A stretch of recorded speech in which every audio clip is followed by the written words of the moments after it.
¿De veras? Yo creía que había cosas que os interesaban a ambos. Las teníamos.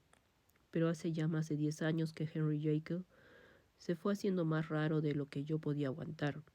Empezó a torcerse intelectualmente, y aunque por supuesto me intereso por él debido a nuestra vieja amistad, le he visto y le veo poquísimo. Tal galimatías anticientífico, añadió el doctor, enrojeciendo de pronto, habría hecho reñir a Damon y Díaz. Este ligero desahogo de cólera tranquilizó algo a Mr. Utterson. Estos, pensó, no ha regañado más que por alguna cuestión de ciencia. Y como era hombre que no sentía las pasiones científicas, excepto en materia de transmisiones de dominio, se permitió añadir para sus adentros, no ha sido por cosa que valga la pena. Dejó pasar unos segundos para que su amigo se serenase y abordó la cuestión que había ido a dilucidar. ¿Has tropezado alguna vez con un protegido suyo, un tal Hyde? Hyde, repitió Lyon. No, nunca he oído hablar de él. Y esas fueron todas las noticias que se llevó consigo a la cama, grande y sombría, en la que dio vueltas de un lado para otro hasta que fueron pasando las primeras horas de la madrugada. Fue una noche de escaso reposo para su mente atareada, que trabajaba en densas tinieblas y envuelta en interrogantes. Dieron las 6 en el reloj de la iglesia, que tan cerca estaba de casa de Mr. Utterson. Y aún seguía aquel buceando en el problema. Hasta entonces solo la inteligencia se había empeñado en resolverlo, pero ahora también la imaginación entraba en juego, o mejor dicho, quedaba aprisionada. Y mientras yacía, se agitaba en la escena oscuridad de la noche y de la habitación encortinada. El cuento de Mr. Enfield pasaba ante sus ojos como una sucesión de cuadros iluminados. Veía el vasto panorama de luces de una ciudad en la noche, la figura de un hombre que marchaba deprisa, la de una niña que salía corriendo de la casa de un médico, y cómo las dos se encontraban. Y aquel Juggernaut, en forma de hombre, pisoteaba a la niña caída y proseguía su marcha sin hacer caso de sus gritos. Otras veces veía un salón de una casa suntuosa, donde su amigo dormido soñaba y sonreía, y de pronto la puerta se abría, las cortinas del lecho se separaban de un tirón. El que dormía era despertado, y allí estaba a su lado quien tenía poder, aún en aquella hora nocturna, para obligarle a que él se levantase a cumplir sus mandatos. La figura principal en esas dos escenas persiguió al abogado como una obsesión durante toda la noche, y si en algún momento llegaba a dormitarse, no era sino para seguir viéndola deslizarse, furtiva y cautelosa, a través de casas donde todo dormía, y marchaba cada vez más rápida, hasta producir vértigo por los inmensos laberintos de una ciudad llena de luces, y en cada esquina aplastaba a una niña y la dejaba chillando.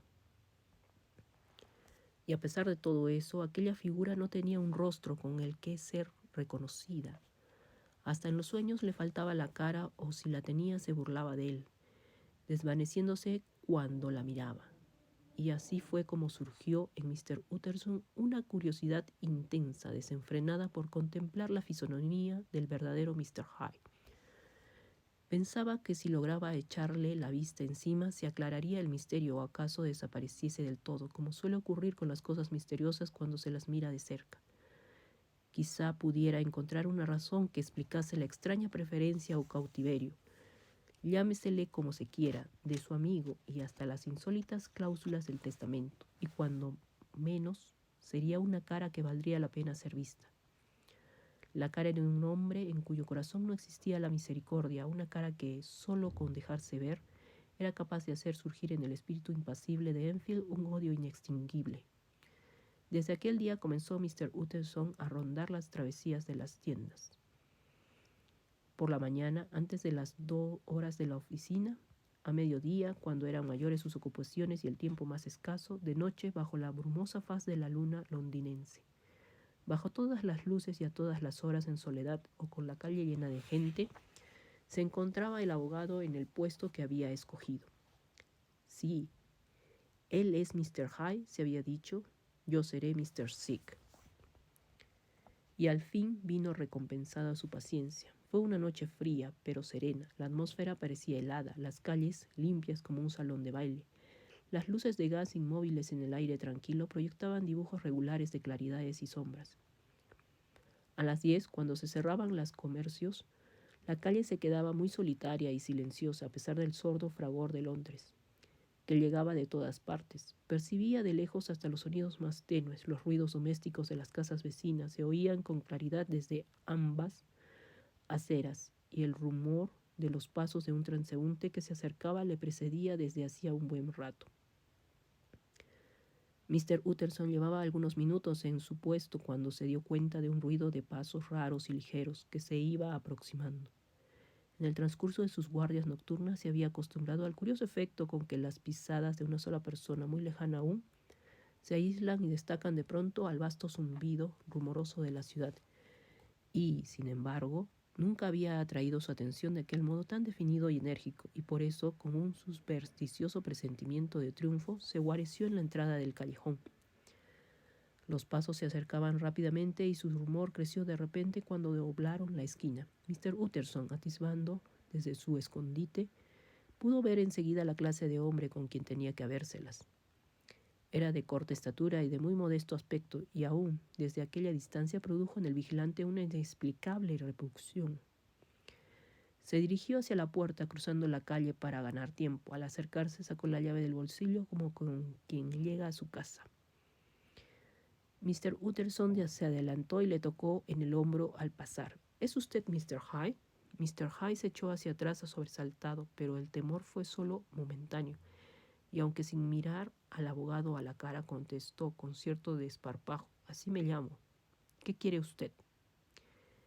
He visto que iba usted a entrar.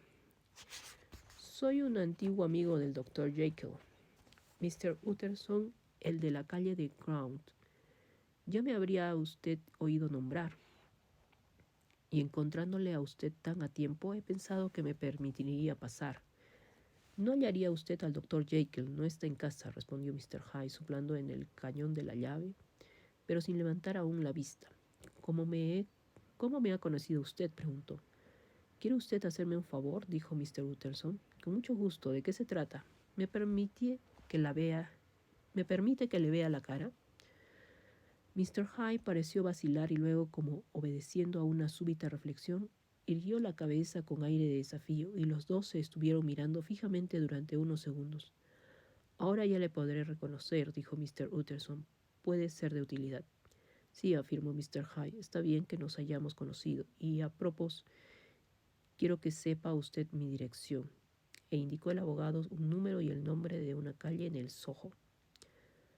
Santo Dios, exclamó Mr. Utterson, si también habrá estado pensando en el testamento.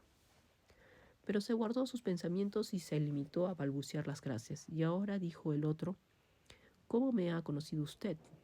Por una descripción. ¿Hecha por quién? Tenemos amigos comunes.